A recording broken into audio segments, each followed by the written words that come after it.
In the Gospel of John, we hear about the bravest woman in the Gospels, and quite possibly the bravest woman in all the Bible.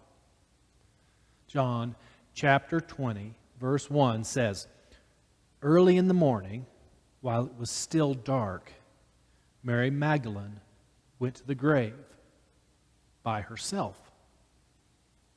Not only has she gone to a tomb in the dark by herself, but she's gone to this particular tomb.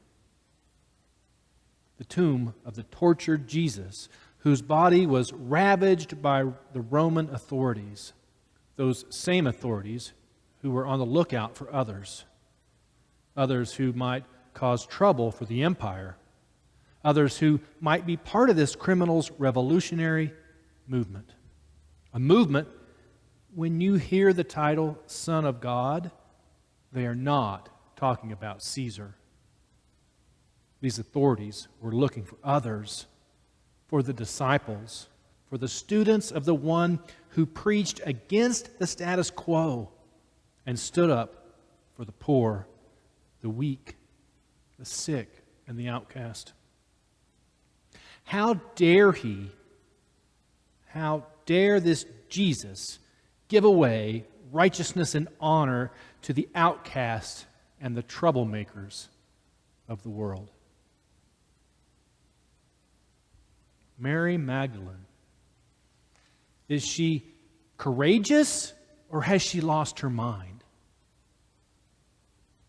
She was one of the few followers who was drawn to the foot of the cross and in plain view for the world to see her as she witnessed a real live horror show.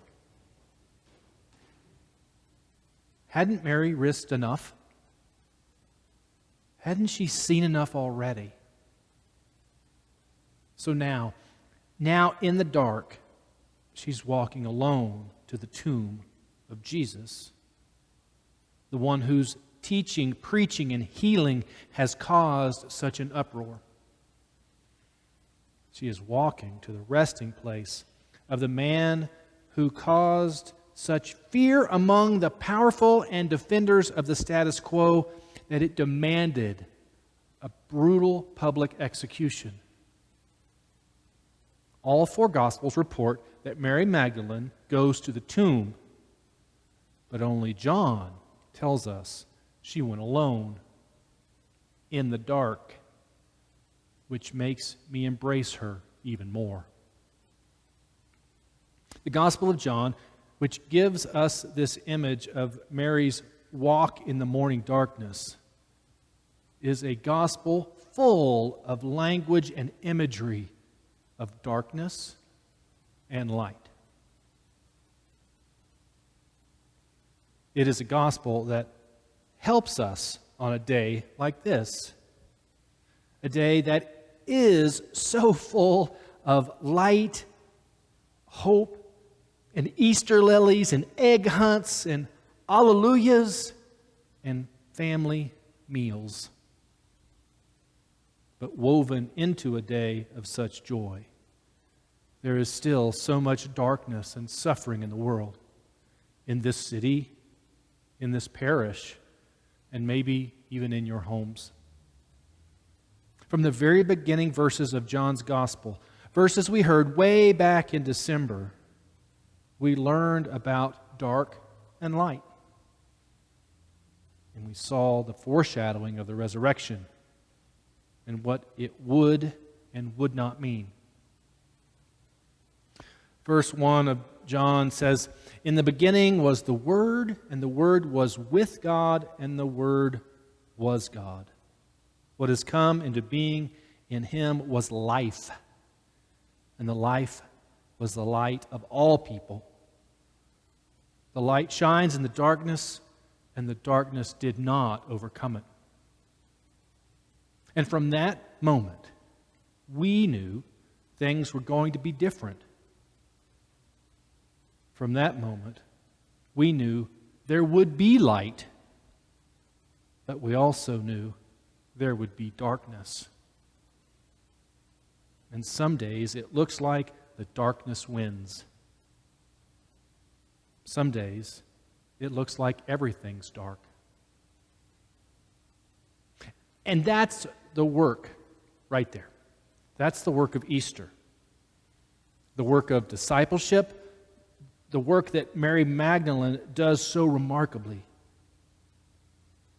Walking in the dark. You get up, you put one tired, aching, grieving foot in front of the other, and you walk right into the darkness. Because when we do that, when Mary Magdalene does that, we will discover what Mary discovered. The darkness does not win. When Mary Magdalene goes to that tomb, alone in the dark, she is fully expecting to find the sealed tomb door, which behind it lay the bruised and battered body of her teacher and friend. She was also fully expecting to look over her shoulder to see if anyone noticed her there. Anyone who might care. Anyone who might report her to the authorities. When Mary left her house early that morning, it was dark in every sense of the word. Dark like the sun isn't up yet, and dark like violence and evil have triumphed. A darkness as if there is no word with God or word from God. No light at all. And yet, she goes. She puts one foot in front of the other, longing for her relationship with Jesus not to end.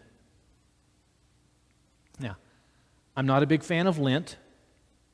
I'm not a big fan of reflecting on the ways I spend time in the shadows.